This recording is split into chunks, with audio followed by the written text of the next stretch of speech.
What's good, family? What's good? It's your boy, Urban Sports Guru. I know y'all probably thought I forgot about you, but I did not. You know what I'm saying? Just a whole lot of life hitting me at once. Holiday season. I hope y'all had a blessed holiday season. I hope you're having a blessed new year so far. Happy 2023 to everyone out there. Let me give you all my picks for today and tomorrow and Monday, wild card weekend, NFL. The playoffs are here. It's one thing I love about football. When the football season comes, the rest of the year just goes so fast. Just comes and goes. Week one was seemingly last week. And now we're here in the playoffs, and look how much has changed from what we thought then to what we think now. That's the beautiful thing about football. Now, the playoffs start today at 4 o'clock on Fox. We have the Seattle Seahawks. Who saw that coming? With comeback player of the year, Geno Smith, versus the San Francisco 49ers with featured defensive player of the year, Nick Bosa. And Brock Purdy. Who saw that coming? They started the year with Trey Lance. And then Jimmy Garoppolo. Now Brock Purdy. And the kid is balling. That's the crazy shit about it. The kid is balling. San Francisco's given 9. Of course, they're playing in San Francisco.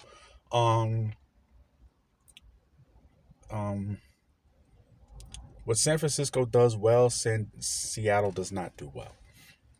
Why do I say this? San Francisco has the most creative running game in football with Kyle Shanahan.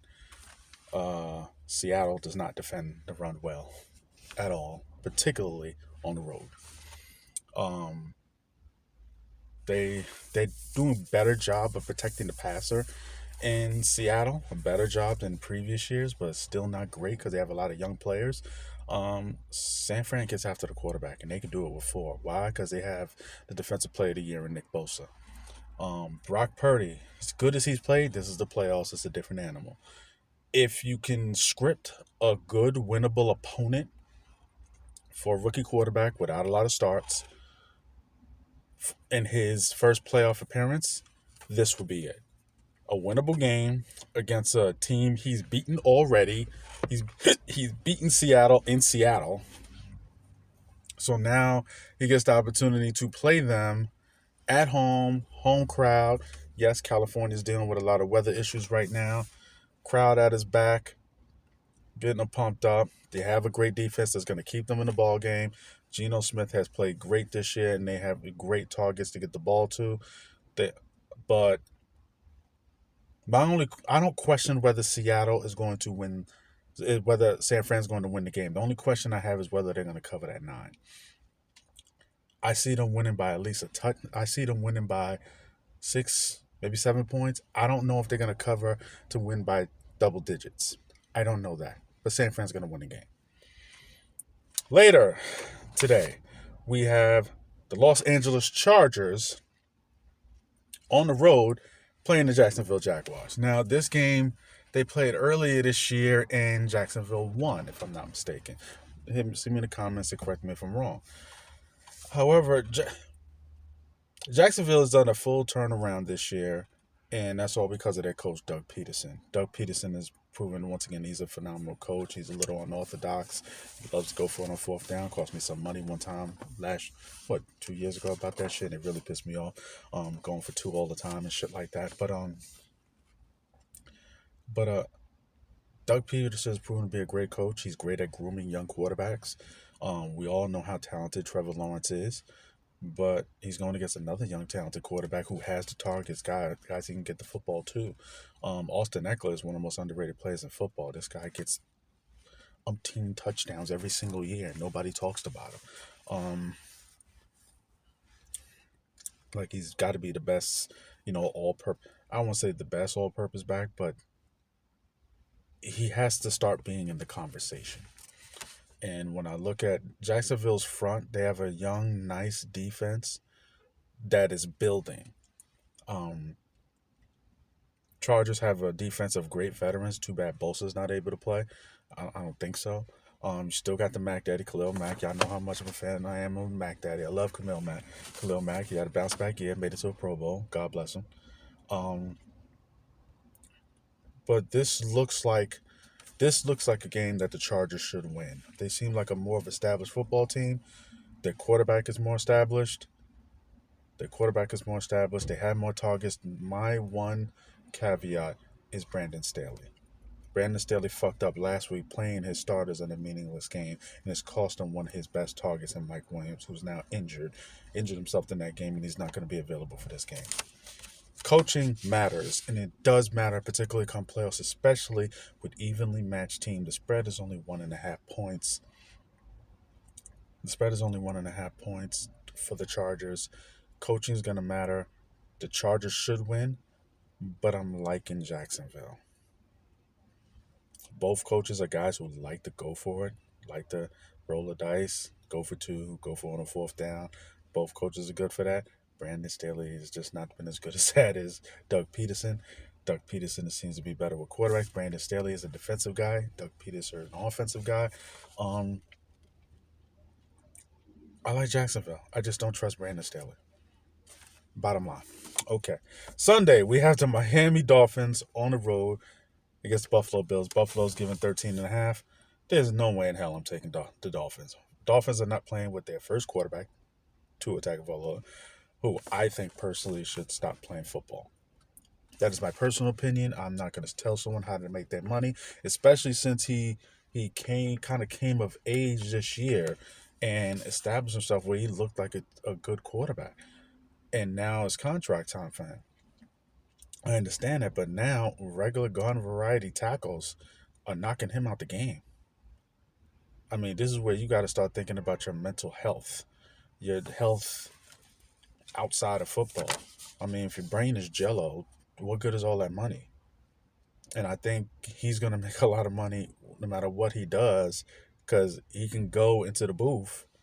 He can go into the booth and make a lot of money and be a lot safer.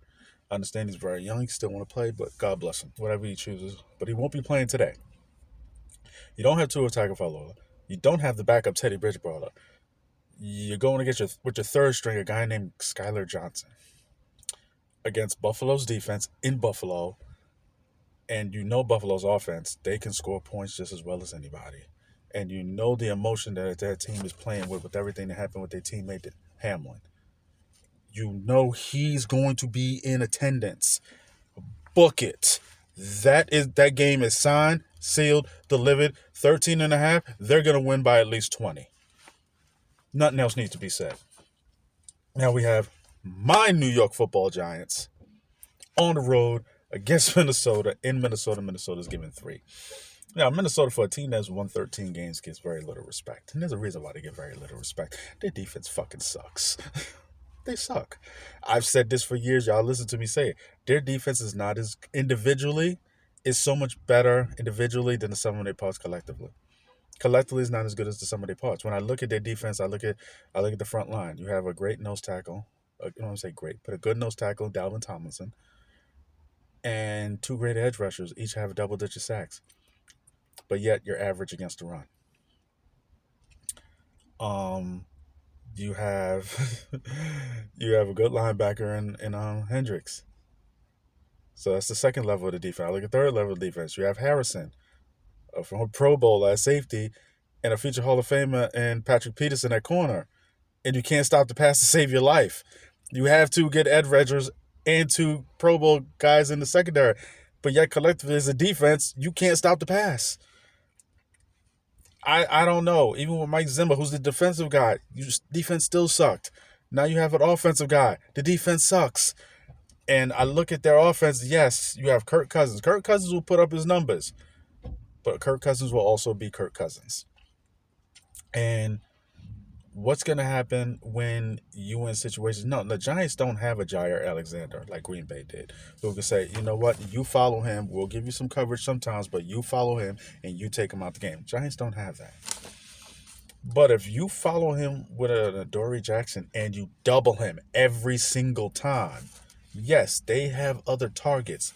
But when you're taking away Justin Jefferson, who this year was the best receiver in football, then what? Where Minnesota can and should win this game, Giants, even though they rush the quarterback very well now with the edge, at the edge with Ojulari and the rookie, Giants don't defend the run at the edges very well. They get gashed. This is where it needs to be a Dalvin Cook football game. They need to run the football. If Dalvin Cook runs the ball 25 times, my Giants are going to lose. They're going to lose. Um, they needed a 62-yard field goal to beat my Giants last time. It was just a few weeks ago. Um,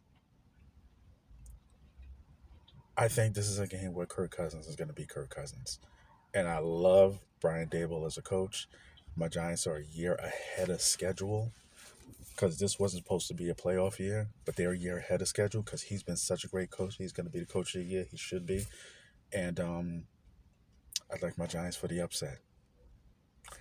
That's one game. Then we have Baltimore on the road against Cincy. We have division rivals, but Lamar Jackson's not playing. I think Tyler Huntley's going to play. And Cincy, I think, is the most complete team in the AFC. And that's saying something because we have great football teams in the AFC. Quarterback. The problem with Cincy is, as we know, their offensive line. Right as their offensive line started getting better, injuries started happening. Sad. That's their Achilles heel. They cannot protect the quarterback. So when you have a great quarterback and you can't protect them, that makes the games interesting. However, since he has a defense that no matter who they go against will not get embarrassed. They don't have showstoppers. They don't just that they have a great tandem of safeties like in Buffalo. Um, that they don't give up deep balls. They force you to go the length of the field. They're short one pass rusher. I think if they had one more dominant pass, Hendricks is really good, but if they had one more dominant pass rusher, at least a good pass rusher, they could be a dominant defense instead of just a good defense. But they're solid all the way across the board. I mean, Baltimore's offensively, without Lamar Jackson, is just not good. Not good, very anemic. I mean, Huntley does a lot of the same things that Lamar does, but he's not Lamar. And it's looking bad for Lamar because I think his team. I saw a quote from Sammy Watkins. I don't know if it's true or not. Can't believe everything you see on the internet. But it seems like his teammates look at him like, yo, you could play if you wanted to. And people understand the money issue with his contract and all that. But it's like, my nigga, if you felt that way, you shouldn't have suited up this year. Training camp, you should have been like, I'm not stepping on the field till I get paid. And everybody would have respected it. Everyone would have respected it. I would have respected, especially the fact that you are a running quarterback. You're putting yourself at risk for injury, but then you go and play, you get an injury, and now you seem to be kind of dogging it, hoping they pay you your money now. You should have never gotten the field.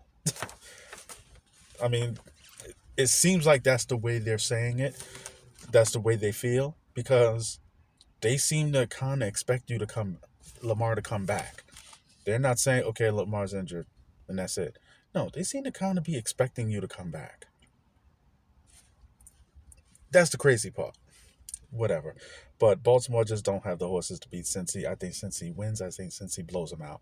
I think that's a game that they win by at least 2 touchdowns as well. Then we finish up this week with Dallas against Tampa Bay and Tampa. Tampa won a horrible, sorry, miserable division in the AFC, in the NFC South. Dallas, we know how talented their football team. We know how great their defense is. We know how much they can get after the quarterback. Even though Tom Brady gets rid of the ball so fast, doesn't have a lot of speed. If they are able to run the football at least suitably, they can keep this game close. And then it gets to the fourth quarter. I trust Tom over anybody else in football, not named Patrick Mahomes. This just seems like a game where Dallas is going to get everybody's hopes up again. I would love to see them lose, and when they lose, I'm going to videotape it, and I'm going to have it all over Instagram. Yes, like I always do. When they lose, it's oh happy day to me. However, Tampa is a very winnable team. Tampa's roster does not compare to Dallas roster, and this seems like the kind of game where they're going to get everybody's hopes up and get everybody thinking that they're going to the Super Bowl, and they're going to beat a team that they should beat who has a losing record. Dallas is more than likely going to win. That's my take. Hit the like, hit the subscribe. It's your boy, Urban Sports Guru. I'm out. Salute.